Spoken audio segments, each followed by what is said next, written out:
बहुत सी सिद्धियां हैं। जब कोई भगवत मार्ग में चलता है ना, ये जरूरी नहीं कि आप अष्टांग योग से चलें तभी आपको सिद्धियां मिलेंगी।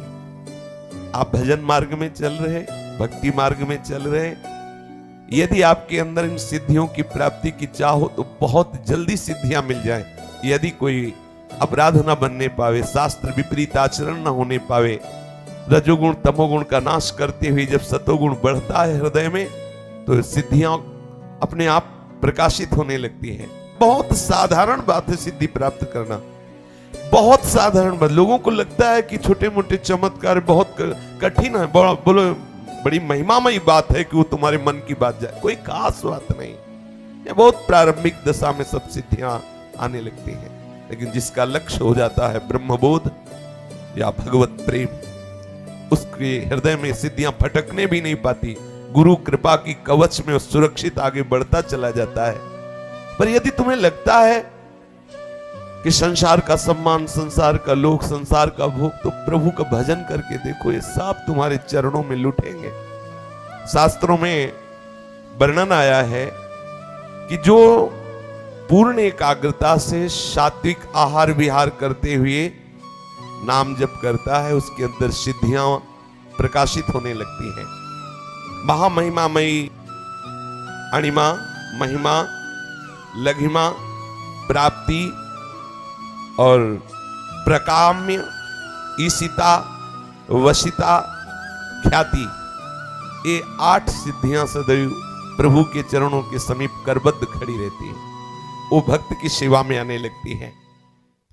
अनूर्मी, ये सिद्धि जिसके हृदय में प्रकट होती है, उसे ना तो कभी भूख परास्त कर सकती है, ना प्यास परास्त कर सकती है, ना शोक, ना मोह, ना जरा, ना मृत्यु, इन पर वो विजय प्राप्त कर लेता है। जो प्रभु के चरणारविंद का आश्रय लेके भजन करता है पर कामना है, तो उसके अंदर ये अनूर्मी नाम की सिद्धि प्रकट होती है। देखो कैसी महिमामयी है। चाहे जितने दिन भोजन न मिले, वो कभी भूख से व्याकुल नहीं हो सकता। 70 दिन तक बालक ओम प्रकाश जी ने ना अन्न ग्रहण किया, ना कोई फल फूला, लेकिन आप प्रसन्न मुद्रा में भगवत स्मरण परायण रहे। और कितने से भक्तों के चरित्र आते हैं। भूख की व्याकुलता स्पर्श नहीं कर सकती उसके हृदय में, प्यास की व्याकुलता स्पर्श नहीं कर सकती, ना तो कोई शोक उसे छू सकता है, ना मोह छू सकता है, ना बुढ़ापा और ना मृत्यु, ये उसको दुख नहीं पहुंचा सकते हैं। देखो, वो मोक्ष नहीं चाहता है, प्रेम नहीं चाहता है, लेकिन भजन में लग गया, लोक हानि की चिंता का त्याग करके। देखो कैसी सिद्धियां, अष्ट वो सिद्धियां जो सदैव भगवान के समीप ही रहती है। भगवान अंश मात्र से उस उपासक को दे देते हैं। और ये महामहिमामयी अनूर्मी नाम की सिद्धि प्रकट होती है। फिर दूसरी सिद्धि दूर श्रवणादि, वो लाखों कोस दूर की बात सुन लेगा। अगर सुनना चाहे, अमेरिका में इस समय वो अमुक है, वो क्या बात कर रहा है, यहां से सुनाई देगा। बैठे बैठे बैठा यहां है और एक एक बात उसकी सुनाई दे रही। ये सिद्धि कहीं से किसी की भी बात वो सुन सकता है कि आप क्या बात कर रहे हैं। जिधर वो ध्यान देगा उधर पूरी बात उसे सुनाई देगी। जैसे हम आपसे बात कर रहे हैं, ऐसे उसको सुनाई देगा। वो जहां की बात, लोक लोकांतर की, जहां की सुनना चाहेगा उसे दूर श्रवणादि, ये सिद्धि प्राप्त होने पर कहीं कुछ भी सुन सकता है, किसी की भी बात सुन सकता है। फिर दूरदर्शन आदि, यहां से बैठे बैठे वो देख सकता है ब्रह्मलोक में क्या हो रहा है, यहां से बैठे बैठे देख सकता है कलकत्ता में क्या हो रहा है, अमुक जगह क्या हो रहा है, देख सकता है, बैठे बैठे देख सकता है। देखो भजन का बल देखो, प्रभु का आश्रय लेकर नाम जप का प्रभाव देखो। बैठे बैठे उसकी दृष्टि इतनी सूक्ष्म हो गई, वो जहां चाहे वहां की बात देख सकता है।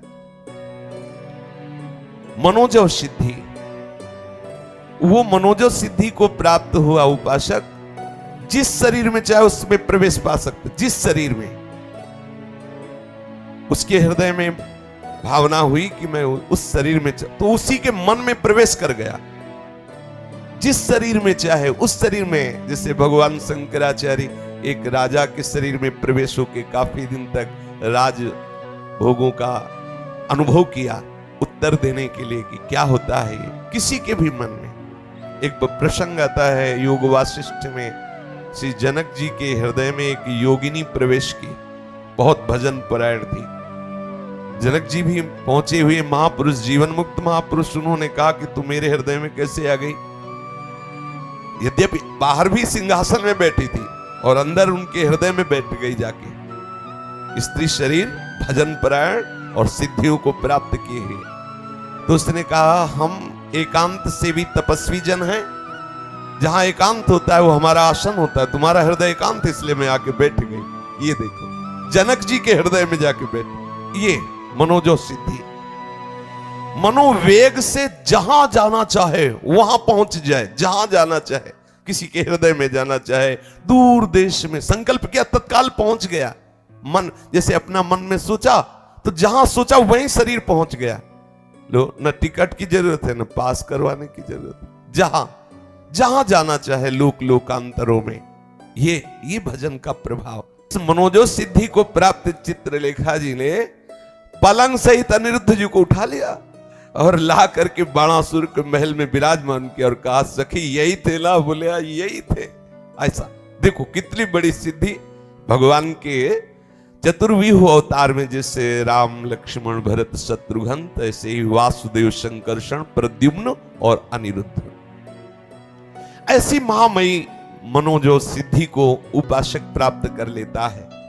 काम रूपी सिद्धि, वो जो रूप चाहे वो धारण कर सकता है, जो रूप चाहे, जैसा रूप चाहे वैसा वो रूप धारण कर सकता है। इस काम रूपी सिद्धि की प्राप्ति होने पर काय प्रवेश, वो भले शरीर छोड़ा हुआ कोई शरीर है उसमें प्रेम, अर्थात मुर्दे शरीर में प्रवेश कर जाना या जीवित शरीर में प्रवेश कर जाना, ये पर काय प्रवेश की सिद्धि प्राप्त हो जाती है।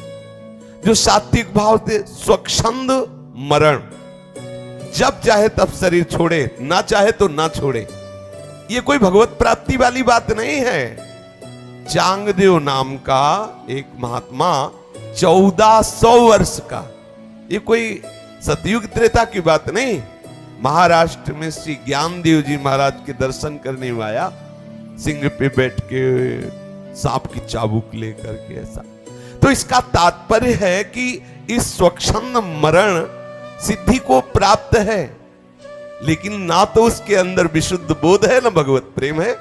श्री ज्ञानदेव जी के आगे उसका धूल दूसरित हो गया है सब अहंकार सिद्धियों का। और देखो भजन का प्रभाव देखो, चबूतरे में बैठे थे श्री ज्ञानदेव जी महाराज, तो पता चला कि योगी मिलने आ रहा है, तो चबूतरे से कहा हाँ चलो, तो चबूतरा चल दिया। और उसके होश उड़ गए कि मैं तो चैतन्य शेर को अपने वश में करके ला रहा हूं सांप की चाबू, ये तो जड़ चबूतरा चल दिया। भजन का प्रभाव। फिर है देव क्रीड़ानुदर्शनो, ये सिद्धि जिसके हृदय में प्रकट होती, तो जैसे अपने लोग टेलीविजन देखते हैं ना, ऐसे वो जिस लोक के वो खेल देखना चाहे, क्रीड़ा के, विविध प्रकार के, विलासता के, वो सब देख सकता है। गंधर्व लोक में कैसी क्रीड़ा हो रही, देवलोक में कैसी क्रीड़ा हो रही, ये सब यथा संकल्प संसिद्धि, जैसा संकल्प करे ठीक वैसे ही कार्य होगा।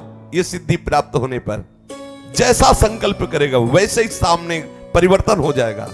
चाहे वो जड़ वस्तु हो चाहे चैतन्य वस्तु हो, उसके संकल्प के अनुसार चलना होगा। यह सिद्धि प्राप्त हो जाती है।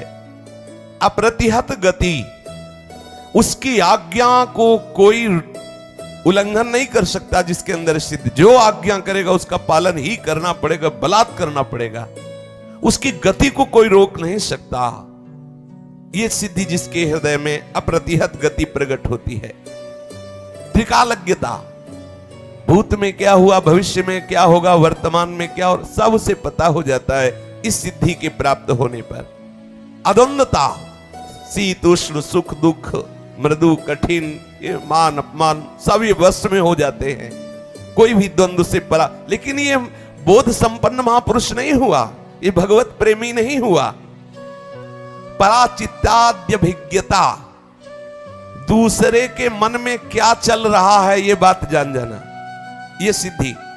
पराचित्ता अत्यभिज्ञता, दूसरे के मन की बात जान लेना। तुम मन में क्या सोच रहे हो, आज तुमने स्वप्न क्या देखा, आज तुम क्या सोच के चले हो, विविध प्रकार के मन की बातें जान लेना।